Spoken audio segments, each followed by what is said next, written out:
Welcome to Model Horse Tack School. My name is Carrie, and today we're going to work on the trace chaff. Trace chaff. We talk about the importance of this hanging on to the collar. And so the pieces in the pattern, there's both the carriage harness and the draft harness, same basic pattern piece. And then the lining. Okay, so that's what you need. Now the lining can be anything. It doesn't have to be these pieces. It just needs to be something thin to line the back to hold your hook in. Okay, so here they are cut out, and they do need to be edge coated. You can see it's all hairy. I'm going to use a strip like this for lining, just so I can start using up some of this leather that I had just for this. So we're going to need buckles, and the buckles are going to be the width of whatever lace you're going to use. These are 3/32. So then whatever you're going to use for your actual trace. And so this is a 3/32 leather lace, so I've got buckles to match. Okay, right, so we're going to need some of this. And the first thing though is we need a hook, so put those aside for now. Okay, so now we need to make a hook. And the hook is what's going to go into that hole there, and it's going to kind of cover this up. So what we want to do is you need wire. And this, I usually use a 19 gauge. This is leftover wire from the hardware cloth for my chicken coop, because sometimes it's just cool wire. So yeah, you want to use whatever you can, okay? So this is gonna hook on this way, all right, with the buckle hole is gonna face backwards like that. All right, so we want a hook that's kind of gonna be hidden by that. And so it doesn't have to be really big. It doesn't have to be really fancy. So we want something like that. If you can see that, it's just a little bit of a fold over so that it can hook. And now, as far as length, so we want it to be underneath, and it can be back a little further. That's why when it hooks, you actually won't see that soldered piece. If you have a jump ring, it might be, you're gonna want to see where it hooks to the jump ring. So I don't want it really to show, so I'm going to continue it here. And then I need to do something so that it will stay in place when I put the lining on. So I just need to maybe do a fold like that. It can't be any wider than the chaff, so that's probably a little too big.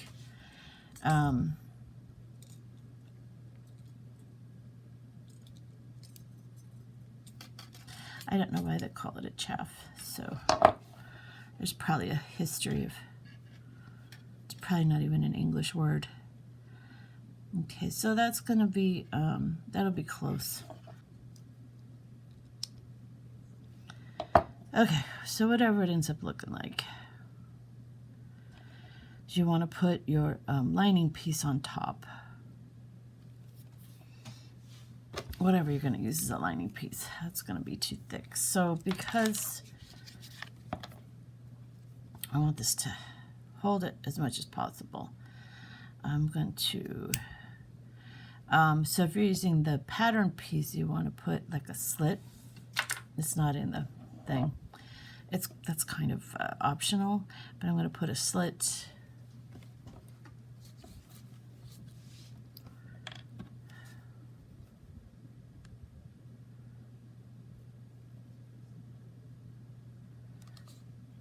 And then we want to basically cover the back, and then we'll have a little bit of lining on both sides.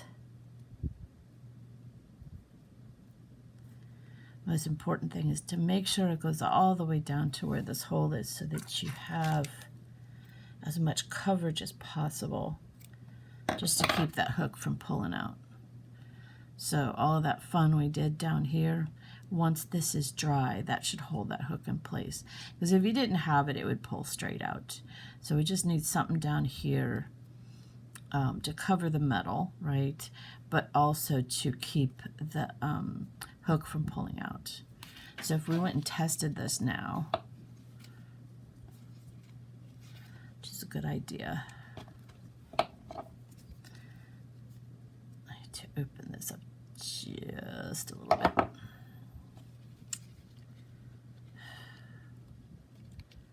And then we put that in that hole. Might have to make that hole bigger, but anyways. Okay, that's what it's gonna look like. I'm not happy with that. I think my hook needs to be further back. So here we go. Should be further back.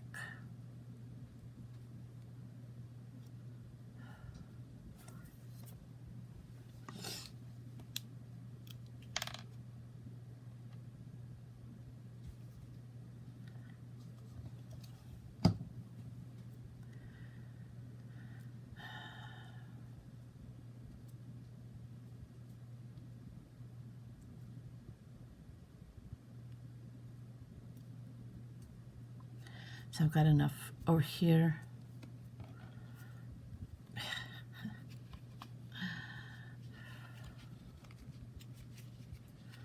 And we'll go ahead and cover it like that.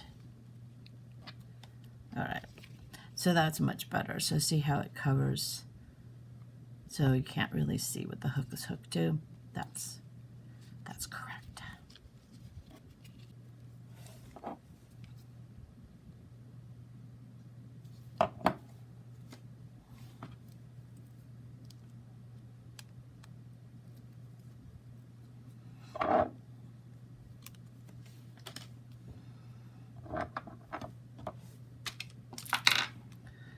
Okay, now the fun part. That's our buckles. So they need to skive.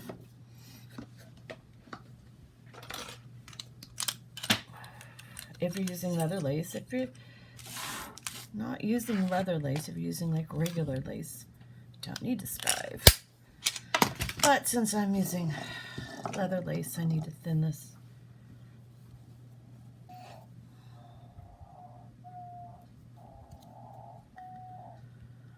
I need to make 2 buckle straps.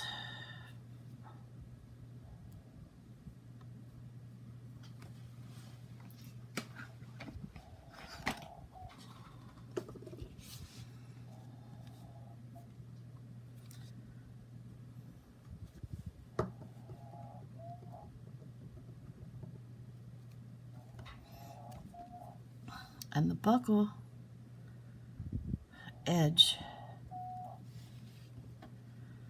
is supposed to be on the edge because your trace is going to come through here into the buckle. So the trace goes in through this hole and then it's buckled. So you want your buckle to be where the edge of this buckle is right over that hole.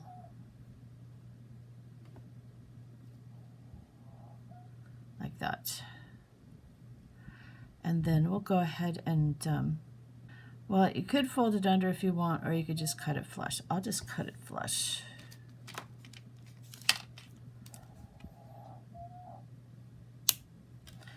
And I need 2 of those. Okay, now each of these needs 3 fixed keepers.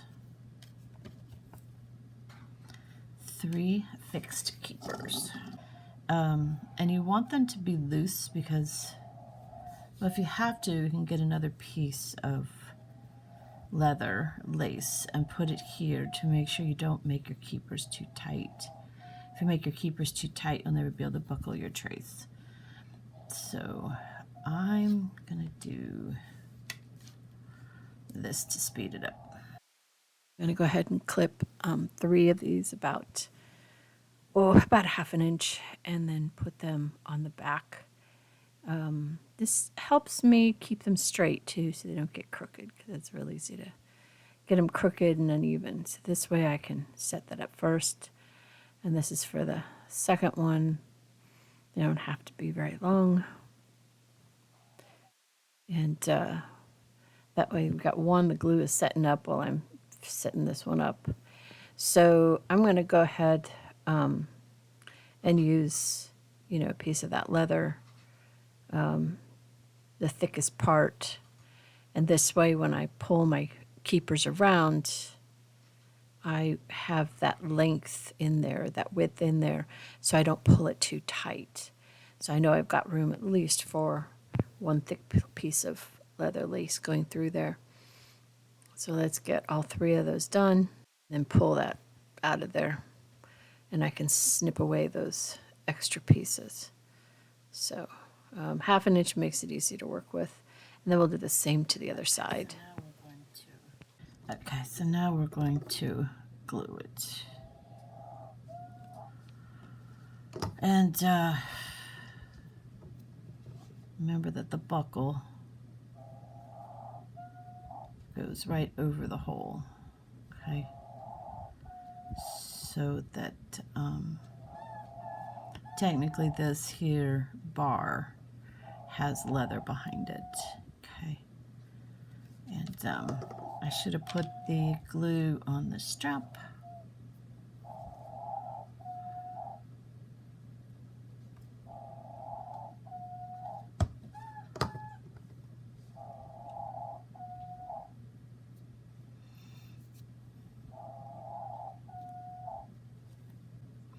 Try to get it straight if you can. Right.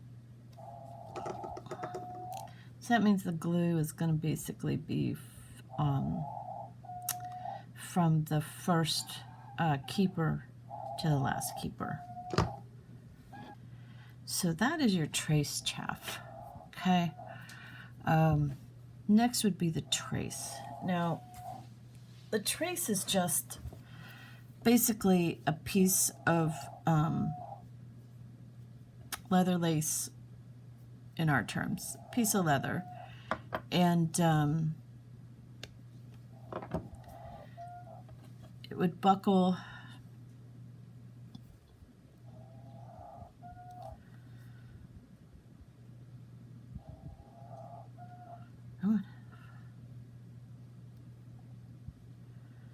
here like this.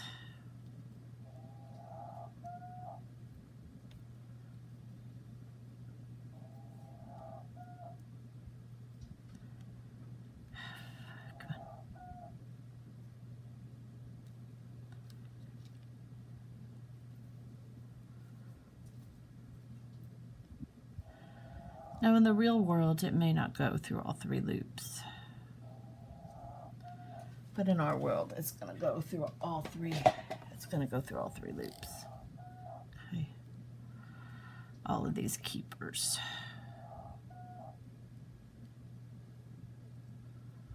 Which is why you don't want your first keeper too close.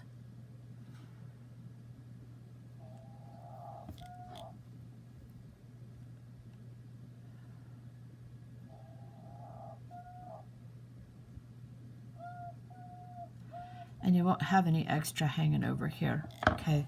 So your adjustment for length is going to be at the other end. And what's at the other end depends. And however long this is going to be, it depends. So you have to have already picked your carriage or your vehicle before you do your trace ending. I mean, you can estimate the length, you can overestimate it if you want. I'm not going to do it right now because I haven't picked out a carriage for this sample harness. I technically haven't even picked out a horse because I've made quite a few harnesses. I don't really need another one. At the other end, whatever it is, most commonly it's gonna be probably a ring. Like if it's a whipple tree, you'll have a ring that will go on a hook. Okay, so that's pretty common. Though I've seen some where it's just loops on a stub, right? And then you'd have to adjust it for whatever length with a buckle. But it's just the leather itself goes on a stub that comes up. So your other end is entirely going to depend upon the carriage. So what I would do, if you really want to have some type of universal something on the other end, we'll start by putting in a buckle for adjustment. It's always good to have a buckle. And then we're going to do a ring of some kind. And these are pretty big. I think they're 8 or 9 millimeter. That might be too big for what you're doing. You might want to keep it down around a 6. But whatever you got, whatever you want to use. I've used lobster claws instead, because it was a hook on the carriage. So whatever you think. And then we're going to buckle backwards. Okay, so I'm going to come in through the back of this buckle.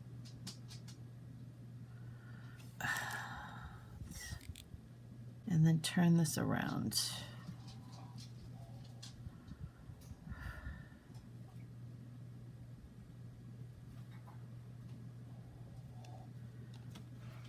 Still on the spool, so it's making it a little rough, but